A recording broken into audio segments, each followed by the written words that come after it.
Guys, look, nakakita ko ng cherries. 1 pound per tray lang. Super steel. So, ang gagawin natin today, DIY strainer using mineral water bottle.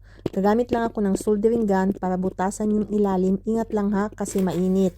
O ayan, tapos na. Ito na yung finished product natin. Basically, ginawa ko lang siyang parang mini strainer, reusable pa and super tipid. Ito yung soldering gun na ginamit ko.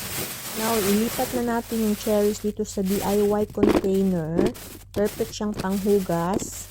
Drain agad yung water. No hassle. Ang dali lang, di ba? Instead of buying, pwede ka na gumawa using stuff na meron ka sa bahay. Tipid ka na, eco-friendly pa. Try nyo din guys, and let me know if gagawin ninyo ito.